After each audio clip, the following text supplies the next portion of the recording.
Hello दोस्तों, आप सभी का स्वागत है हमारी न्यू वीडियो में। तो दोस्तों आज हम पढ़ने वाले भारत की प्रमुख नदियों के बारे में, तो जो कि कई सारे कंपटीशन एग्जाम में जो है इन्हों से जो है 1 या 2 नंबर से जो है क्वेश्चन जरूर आता है। तो हम आपको जो है फुल डिटेल्स में वो भारत की प्रमुख नदियों के बारे में जो है बताने वाले हैं। तो जो है सबसे पहले हम देख लेते हैं भारत की नदियाँ। तो जो भारत की नदियाँ हैं इन्हें 2 भागों में बांटा गया है। पहली जो है नदियाँ हैं हिमालयी नदियाँ, इन्हें जो है हिमालयन नदियाँ भी कहते हैं। और दूसरी है प्रायद्वीपीय नदियाँ। हिमालय नदियाँ और प्रायद्वीपीय नदियों में क्या अंतर है, तो उसमें जो आप देख सकते हो हिमालय नदियाँ वे नदियाँ होती हैं जो हिमालय से निकलती हैं, और इनमें जो है पानी जो है हिमालय में जो बर्फ और ग्लेशियर होते हैं उनके पिघलने से जो हिमालय नदियों में पानी आता है। और जो प्रायद्वीपीय नदियाँ होती हैं वे जो है दक्षिण भारत में निकलती हैं, जो कि दक्षिण भारत या मध्य भारत से निकलती हैं। और जो प्रायद्वीपीय नदियों का जो पानी होता है वह ये नदियाँ मौसमी होती हैं। इनमें जो है पानी मौसम के अनुसार रहता है, क्योंकि वर्षा ऋतु में इनमें पानी भर जाता है, तो जो है मौसमी नदियाँ होती हैं।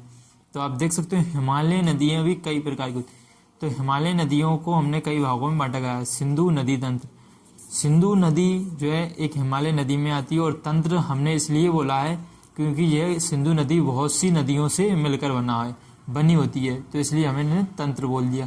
तो यह सिंधु नदी तंत्र, ब्रह्मपुत्र नदी तंत्र, गंगा नदी तंत्र ये आता है हिमालयी नदियों में।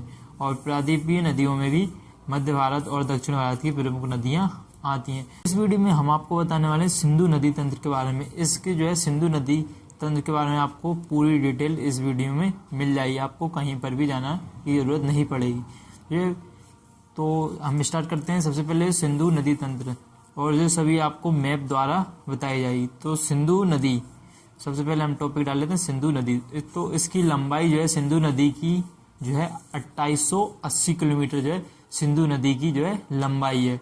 और इसका उद्गम स्थल है मानसरोवर झील, जो कि तिब्बत में है, चीन में तिब्बत में है मानसरोवर झील, उसी से जो है सिंधु नदी निकलती है।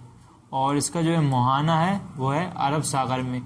जो है सिंधु नदी जो है पाकिस्तान होते हुए अरब सागर में गिर जाती है। और इसकी जो है सहायक नदियां हैं झेलम, चिनाब, रावी, ब्यास और सतलुज। तो हम इन्हें मैप के द्वारा समझ लेते हैं। तो दोस्तों आप देख सकते हो जो ये वाली जो नदी जा रही है भारत के नक्शे में, तो ये जो है सिंधु नदी। और जो आप जो झील से देख रहे हो ये मानसरोवर झील, जो कि चाइना में तिब्बत में है। तो आप देख सकते हो ये सिंधु नदी है, और ये सभी इसकी सहायक नदियाँ झेलम, चिनाब, रावी, ब्यास और सतलुज। और जो सिंधु नदी है जो 3 देशों से होकर गुजरती है। सबसे पहले जो चीन से निकलती है और भारत में अंदर एंटर करती है। भारत के लद्दाख शहर से एंटर करते हुए पाकिस्तान में जाती है, और पाकिस्तान से जाते हुए अरब सागर में जो है सिंधु नदी जो है गिर जाती है। तो जो है मानसरोवर झील से जो है 2 नदियाँ निकलती हैं, एक जो है सिंधु नदी और दूसरी है सतलुज नदी, जो कि मानसरोवर झील से निकलती हैं, जो कि चीन में है।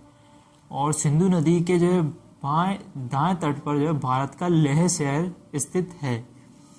तो और इसके बाद आपको सबसे बड़ी समस्या इसमें आई, क्योंकि ये 3 देशों में है, लेकिन इसका जो है मेन तो ये 2 देशों में है, एक जो भारत में है और दूसरी जो है पाकिस्तान में है। तो इसको जो पानी को लेकर बहुत समस्या आई। तो इस समस्या को जब भारत का जो है विभाजन हुआ था उस समय बहुत समस्या आई। तो उस समय जो है 1960 में इसमें एक समझौता किया गया, जिसे कहते हैं सिंधु जल समझौता। मैं आपको बता देता हूँ। तो जो इसमें जो समझौता हुआ सिंधु जल समझौता 1960 में भारत के प्रधानमंत्री प्रथम प्रधानमंत्री पंडित जवाहरलाल नेहरू और पाकिस्तान के राष्ट्रपति अयूब खान और भारत के प्रधानमंत्री पंडित जवाहरलाल नेहरू, इन दोनों के बीच में जो है जल समझौता हुआ। कौन सा जल समझौता? सिंधु जल समझौता। इस समझौते में क्या हुआ कि जो ऊपर की जो है 3 नदियां हैं, आप देख सकते हो भारत में सिंधु, झेलम और जो है चिनाब, ये 3 नदियों का जो पानी 80% पानी जो है पाकिस्तान यूज़ करेगा और 20% पानी जो है भारत यूज़ करेगा। और इसके बाद जो नीचे की 3 नदियां हैं रावी, ब्यास और सतलुज, इन 3 नदियों का 80% पानी जो है भारत इस्तेमाल करेगा और 20% पानी जो है पाकिस्तान इस्तेमाल करेगा। और इन सभी नदियों पर जो बांध बना सकता है, कोई भी बांध बनाकर जो है विद्युत उत्पादित कर सकता है। तो इसमें जो है कोई भी बांध बनाकर बिजली जो है उत्पादित कर सकता है। यही समझौता हुआ जो है सिंधु जल समझौता। तो इन सभी नदियों का हम जो है उद्गम देख लेते हैं। ये सभी नदियां जो है कहाँ कहाँ से निकलती हैं और जो है इनका जो है मुहाना कहाँ पर है।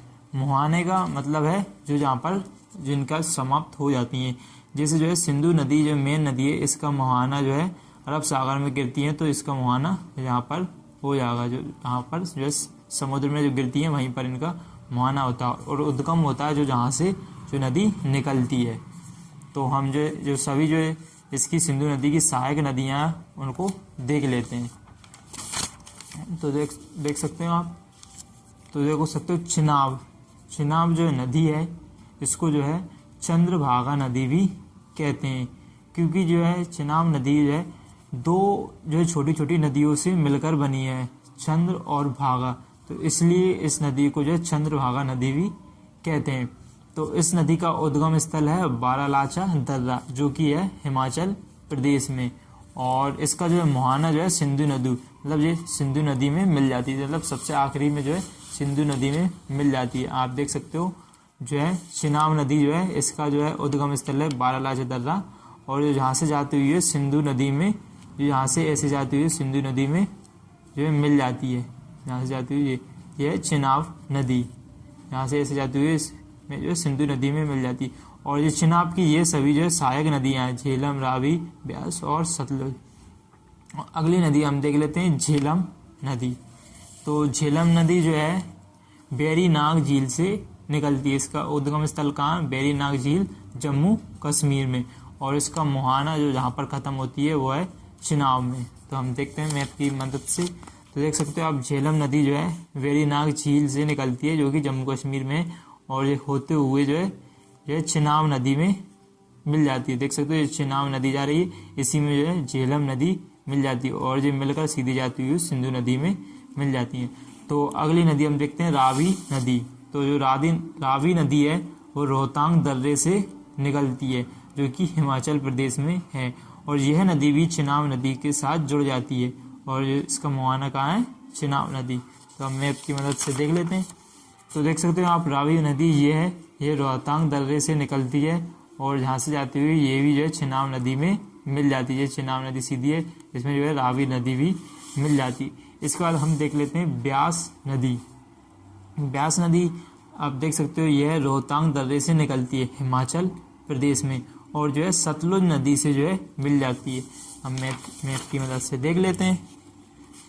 तो आप देख सकते हो यह है ब्यास नदी, जो कि हिमाचल प्रदेश के रोहतांग दर्रे से निकलती है, और जो बहते हुए सतलुज नदी में जो है मिल जाती है। तो जो है ब्यास नदी की एक खासियत ये है और है, क्योंकि क्या है कि ये जो है भारत से ही इसका उद्गम होता है, और जो है भारत में ही इसकी जो है समाप्ति हो जाती है। कौन सी नदी? ब्यास नदी। और इसके बाद हम अगली नदी के बारे में देख लेते हैं। अगली नदी है सतलुज नदी। जो सतलुज नदी जो है राक्षस ताल से जो है निकलती है। इसका उद्गम है राक्षस ताल, जो कि मानसरोवर झील तिब्बत में है, और ये नदी भी जो है चिनाब नदी से जाकर मिल जाती है। तो हम मैप की मदद से देख लेते हैं। तो आप देख सकते हो सतलुज नदी ये भी जो है राक्षस ताल मानसरोवर झील के पास से ही यह नदी भी, सतलुज नदी भी निकलती है। और ये नदी बहते हुए चीन से बहते हुए भारत में मिलती है, और पाकिस्तान में जो है चेनाब नदी से मिल जाती है।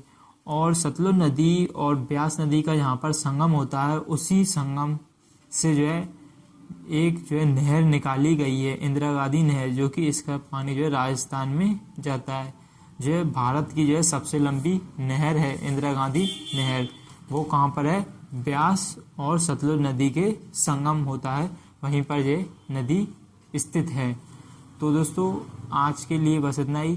अगली वीडियो में हम आपको जो है अगली जो है नदी बताने वाले हैं, ब्रह्मपुत्र नदी तंत्र। इस वीडियो में हमने पूरी जो है सिंधु नदी तंत्र बता दिया है। अगली वीडियो में आपको जो है सिंधु नदी ब्रह्मपुत्र नदी तंत्र और गंगा नदी तंत्र और बाकी जो है प्रायद्वीपीय नदियों के बारे में बताएंगे। दोस्तों अगर वीडियो अच्छी लगी तो लाइक करना और चैनल को भी सब्सक्राइब कर लेना। हम जो है आगे ऐसी ही जो है वीडियो लेकर आते रहेंगे। थैंक यू दोस्तों, धन्यवाद।